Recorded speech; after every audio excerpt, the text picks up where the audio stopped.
Grief in Motion, an essay on practice and the role of the photograph, by Khaty Xiong.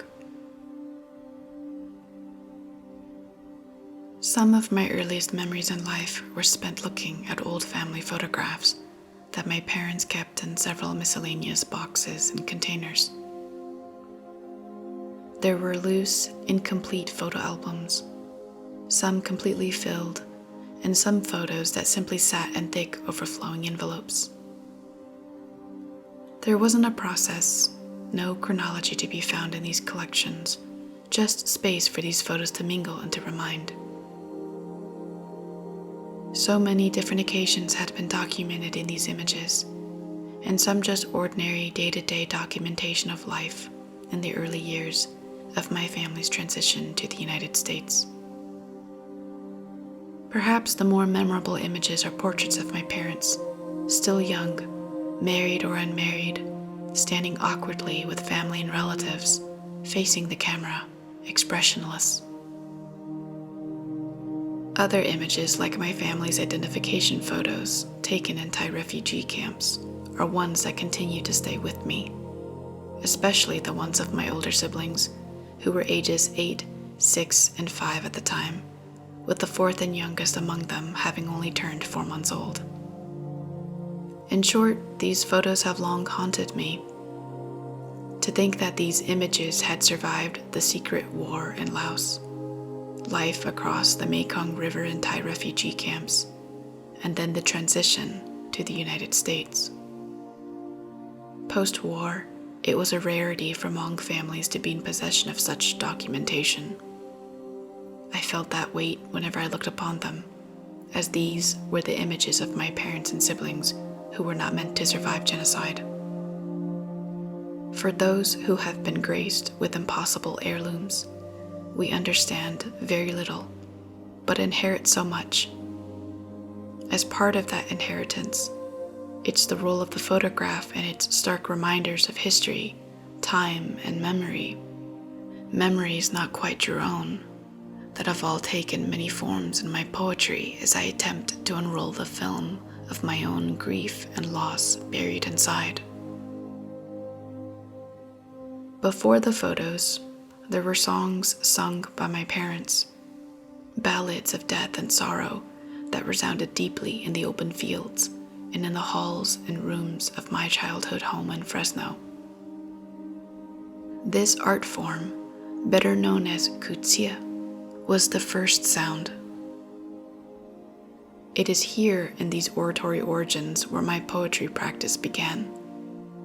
Before the written word, there was Khaty, and the storytellers of these songs sang unto me that my voice would yet be heard. I have spent my adult life learning and relearning the sounds of these songs, trying to recall the language of my parents, teaching myself the very basics of reading and writing in Hmong, so that I may find a way to return home, a concept still so unstable to conceive for many children of diasporans like myself. Though I first found poetry through my parents, I also found it in the physical world, in the outdoors, in my mother's backyard garden, and further in the fields of the Central Valley of California, among the arms of other refugee families. Such songs have ferried me along many shores, full of grief, with the world unable to keep up in translation. These are my humble beginnings in poetry, which has long been tied to sound and image, before I understood I could rely on the written word to move me further into these sounds and images. Aside from my father's love for photography, my fascination for the art grew naturally out of the poetic ways that my parents spoke and communed with their surroundings. How they lived and the songs they sung truly influenced how I viewed the world. Every evidence of life, including death, was worth acknowledging. The sun rising over the Sierra Nevada, the morning dew still clinging onto green beans, the tragic fate of a young bird that had fallen out of its nest. Because such acknowledgement led to storytelling, and stories held power as well as secrets worth discovering. As a young student of the English language, these perspectives fueled my literary approach. While my father's passion for photography grew, filling our house with endless negatives and photographs never to be framed, so did mine. I received a cheap camera and found myself documenting my everyday surroundings so that I could return to the hidden stories of these images. My mother's garden was one of those special places.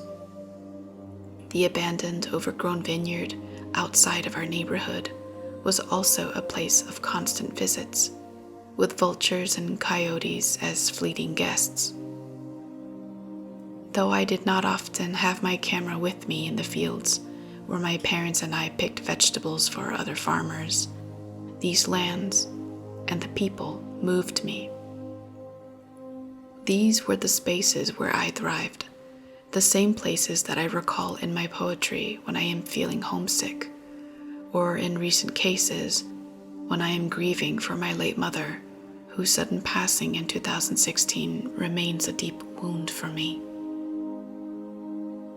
Even now, as I live in Ohio, I often reflect on the local woods, the wetlands, the rivers cutting through the city, and their impacts on my grief, or rather, how my grief has survived in these landscapes after all this time.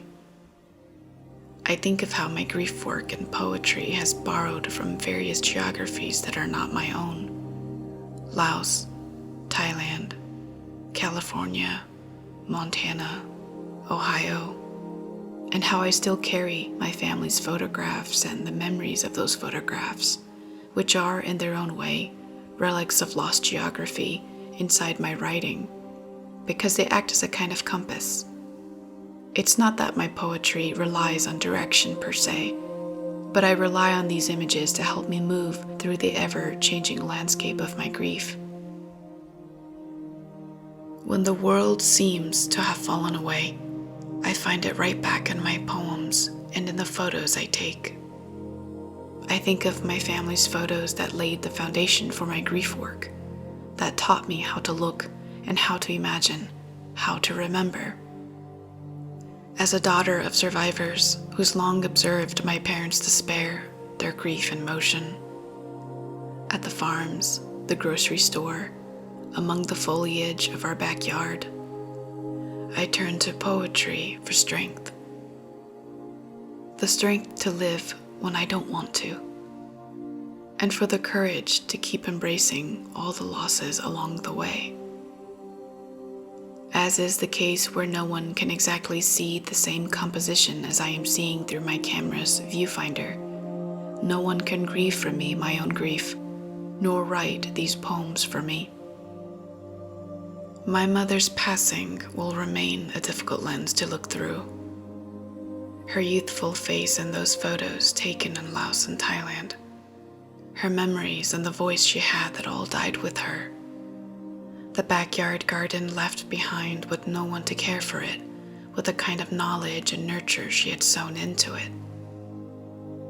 These are markers, memorials even, that I obsessively visualize in my poems, because even though my mother's story has ended, they linger in the afterlife inside my poems.